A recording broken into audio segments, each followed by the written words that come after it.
What is pouring? Okay. So y'all remember the last episode we were struggling to get this thing started or turning over because the starter was bad? Well, I went and bought a new starter and I put it on and I hooked it up and now we're gonna see if it turns over.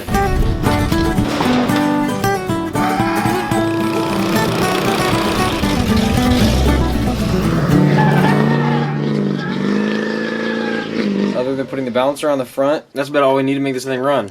I mean, we probably don't need the balancer on there, but it'd probably be a good idea to have the balancer on there. Well, the battery's hooked up. Let's see if she'll start. Well, not start, but if it'll crank. Key on. Here we go.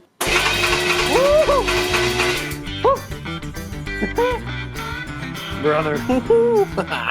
Okay, that means it's time to start putting everything together. I'm just really impressed that like all the wiring I did actually turned out to be correct. Now if you notice, you heard like a really teeny noise. That's actually the flex plate hitting the torque converter because I have yet to bolt that up. So it's not a piston hitting a valve or anything bad like that.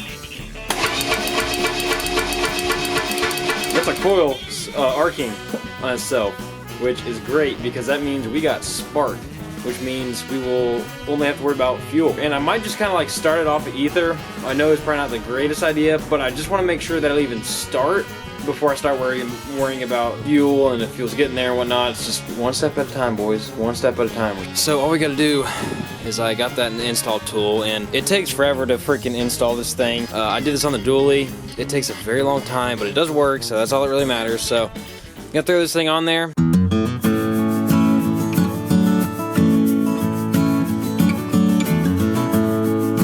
Guess what just came in?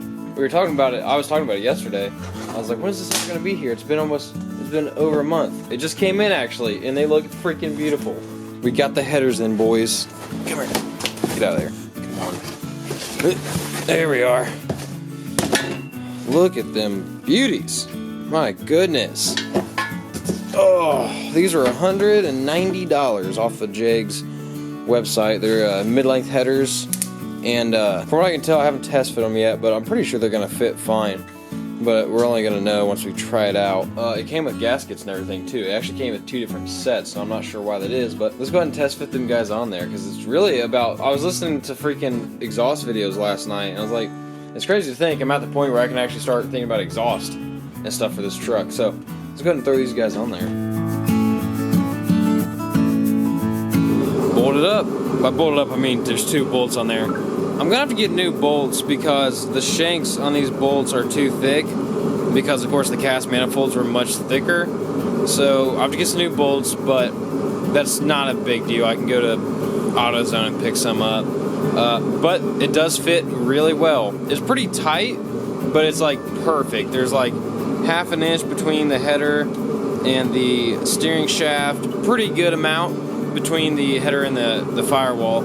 So I'm comfortable with that. Now over here, of course, all the wiring over here is kind of like janky just because it's, I just needed to make sure this motor would turn over and my wiring was correct. So I'm gonna take all that off and then rewire it later, or at least reroute it.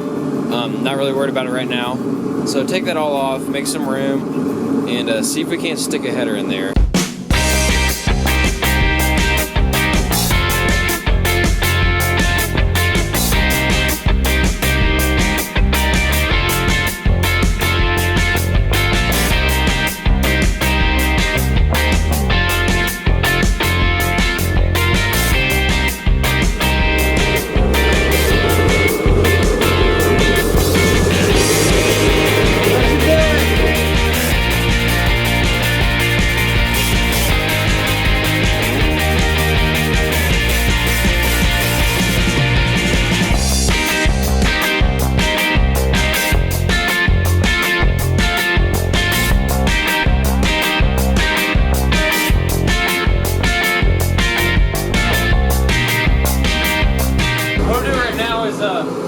I'm making sure that this new timing cover that I got has a correct timing mark on it. So I turned number 1 over to top dead cylinder, and on the timing cover it says it's at 0 degrees before top dead center. I'm just going to verify that by looking at the cylinder to make sure that when I turn it just a little bit more, the piston starts to go down.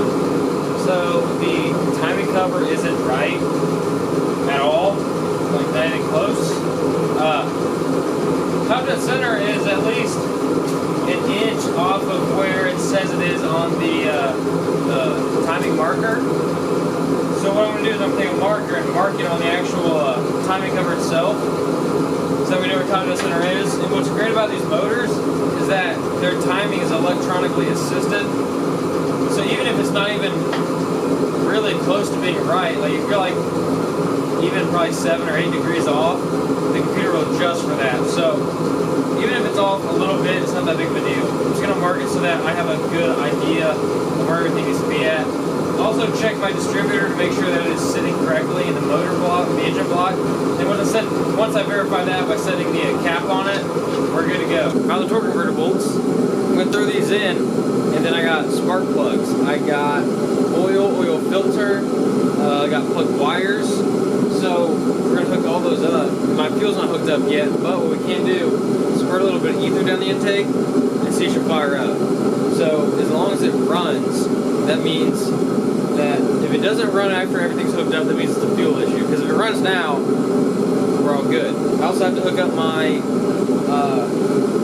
vacuum lines, and if those aren't hooked up, as long as it starts up and fires, that's good. That means you're really getting somewhere. And I'm actually very freaking nervous right now. But let's throw in these spark converter bolts.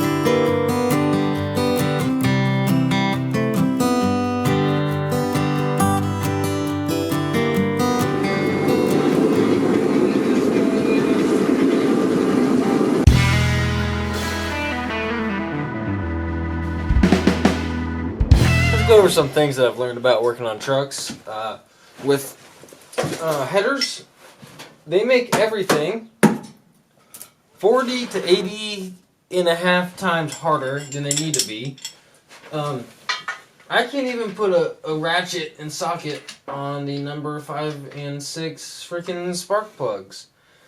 I have to put the socket on it and then get a wrench on the socket, back of the socket, spark plug socket, and then pull it out.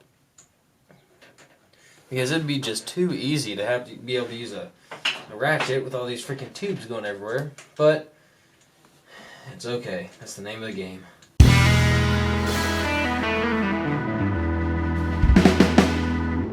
have oil in the truck. We got the oil filter on. We have spark plugs in. Headers halfway bolted up to where they're good enough. We're about ready to give this thing a rock on the key. Also, our distributor's bolted down. Make sure that we're building oil pressure before we try to start it. I gotta hook up the starter and our ground wires again, but other than that, well, we are well on our way. This is gonna be the first time I'm gonna crank it over with actual compression because I got the spark plugs in and everything. So let's see how it goes. See if it builds oil pressure or not.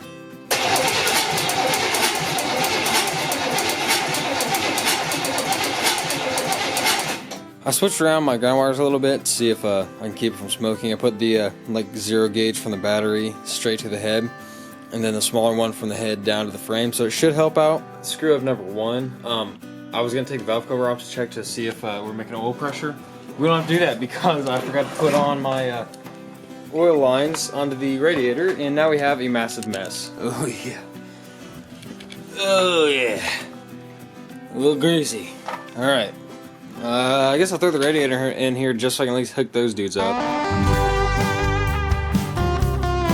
It's time to see if our hard work paid off. It's been about 6 months since I got this truck. Maybe almost a year. I don't know, 7, 8 months, something like that. Didn't run when I got it. It was completely shot through and through. And now we have a motor we rebuilt ourselves together. Now we have oil in it. We have fuel in the throttle body. Power hooked up to it, spark plugs wired up, and there's only one thing left to do, and that's turn the key. Real quick, before we try to start the motor, we got merchandise finally. We got the American Detour hoodie, and on the back it has the 6.5 saying around the world, there ain't no oil under it, there ain't no oil in it, with the Detour logo. Then we got our new snapbacks. These are trucker style-ish snapbacks with the American Detour embroidered in the front and the laced back.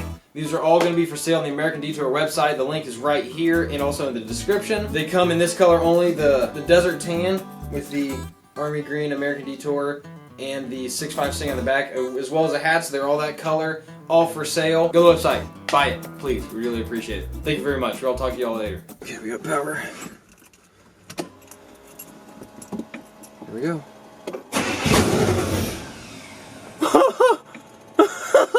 Okay, we don't have fuel hooked up, we just have fuel dumped in the throttle body, so I might squirt a little bit more in there and see if we run a little bit longer.